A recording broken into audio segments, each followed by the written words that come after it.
Hey everybody, what's going on? Eric here. Hope everyone is doing well out there. Welcome to Monday. Yeah, I'm sure a lot of you guys were getting up this morning going, oh, I wish it was Saturday.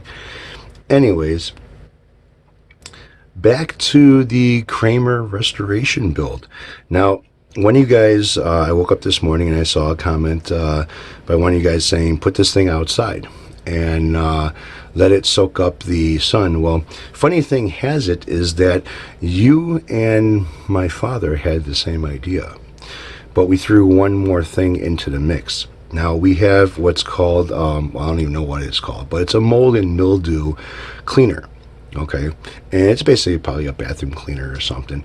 And what I did is I sprayed the body after the video I had. We're shooting the shit with the old man. After the conversation, I sprayed the body with the mold and mildew and set it out in the sun and let the sun kind of, cook it, bake it, give it a suntan. I don't know. Maybe that'll help with the moisture content that's still trapped or inside of this body to help with the mold situation. So I sprayed the inside cavity is really good. I sprayed, where this whole damn thing got sprayed. All right. And what you're looking at over here is I had it in a plastic bag, and when I took it out of the plastic bag, the plastic stuck to the numbers that I peeled off over here. That'll come off when I sand. But anyways, so last night, it basically started getting dark outside, so I moved it to the garage, and was shooting the shit on Skype with a few friends, and they were saying, ditch it, throw it away, burn it, get rid of it. You don't have it around you, don't breathe it, don't.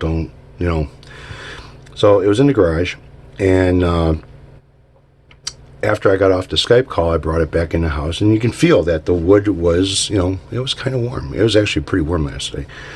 Nice sunny day. So what I ended up doing is bring it downstairs in the basement. I filled all of the holes with pieces of wood and filled the strap block over here with wood and filled the strap block over here with wood. This hole here was kind of stripped out, wasn't much as far as threads, and there was two holes over here. This one over here, again, unscrewing it, and it kind of just came right out. So I ended up putting a piece of dowel right where the three-way switch is.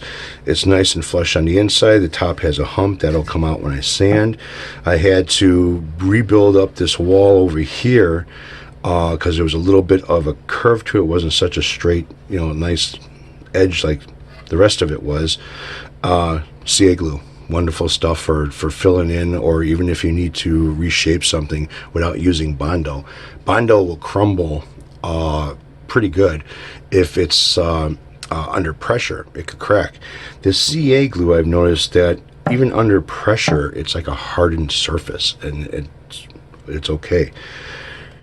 As a test, okay, now this is where this pile of dust over here is going to come into play.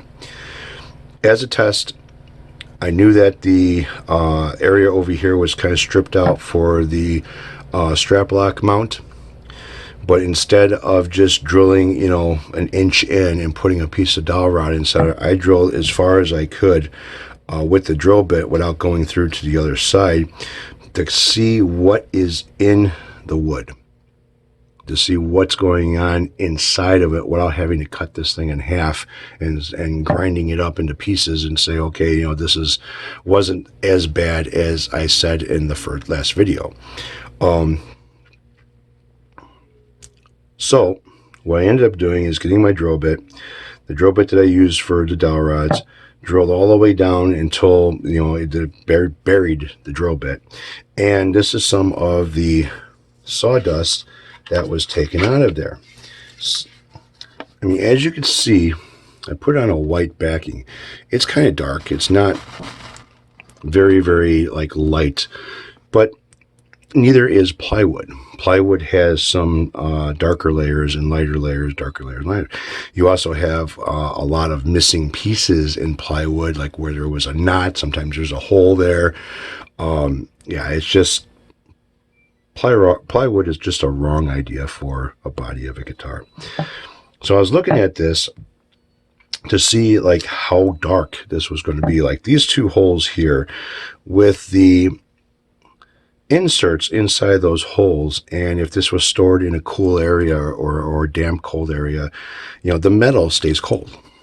All right, it will not let the wood dry, as far as how loose this was inside here. So if this is damp and this is cold, you're going to get mold inside there.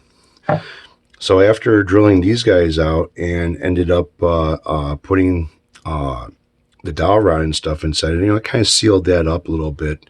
I should have maybe sprayed it with the mold and mildew before putting the dowel rod. But what I came out of here at first was a lot darker than this, and it was black. And by the time I got to the last step, the last drill, before putting the dowel rod in, it still was dark. Darker than what this pile is over here, but not as bad. Okay, just looked like burnt wood, but kind of on the char side a little bit. That's what the dust came out of here looked like. So I kind of figured the dust coming out of here was going to look like the dust in here, and if it did, I would say maybe this body is gone, shot. There's nothing I can do with it. Luckily, after looking at the dust that came out of this whole area over here, maybe this is going to be okay. Maybe I can still use this body. Maybe there's not a really big problem, like I said in my last video. Yeah, mold is a problem, and it can be very toxic, to people and animals and kids and everything else. If you're breathing it and not even knowing it, there's no smell to it, there's no taste to it. It's one of those deadly killers, and gives you all kinds of respiratory problems. So what I really think is that where the openings were, there's some mold. Setting this out in the sun and baking it a little bit, spraying it with a little bit of the, well, actually not a little bit, the whole thing got a shot of it. Mold and mildew killer, that should work. That should help this out to get back on track where I need it to be. Now, what I want to do with this, the original plan was to sand this surface down to where there is a primer on here. I can see it, it's white, which if you're using any type of fluorescent colors, you want a white base on there, because if you try doing it on top of black or a darker base or even a wood, you get funny shit going on, and it's still kind of transparent to where you see that black and stuff. That's why I primered the headstock first before I ended up spraying the paint on her. Now, what I want to do is sand this thing down at least to the original primer that's on here. And if I go through it and I start seeing anything funny, well, I have white primer that I can respray the whole thing, and I just might do so and respray the whole body with white primer all over again. That way I start off with a fresh, clean surface. And then go ahead and start doing my spraying as far as the paint goes. And then this is going to get all epoxied. So this whole body is going to get epoxy resin. All right, even all these chambers, they're going to be epoxied. Now the chambers are going to be brushed on epoxy, but the body itself is going to be wrapped in epoxy resin. So that should seal this thing up pretty damn good as far as keeping moisture out of it. Now again, today I'm going to put this thing outside and let it soak up in the sun a little bit more. This sawdust I took out of this area over here, I could pinch it and it's still sawdust. All right, the areas over here, I could pinch it and it came out to be a little bit packy. So I don't think that this is in that bad of shape. Really don't. And I think I'm going to be able to use it. So this should work out. This should work out pretty good. Thank you guys for all your comments in my last video. A lot of the information that you guys sent. Even one guy, I'm not going to mention names, said to basically sand it all down, prime it in Kills, which Kills is a primer for house stuff, for walls and stuff, and wood.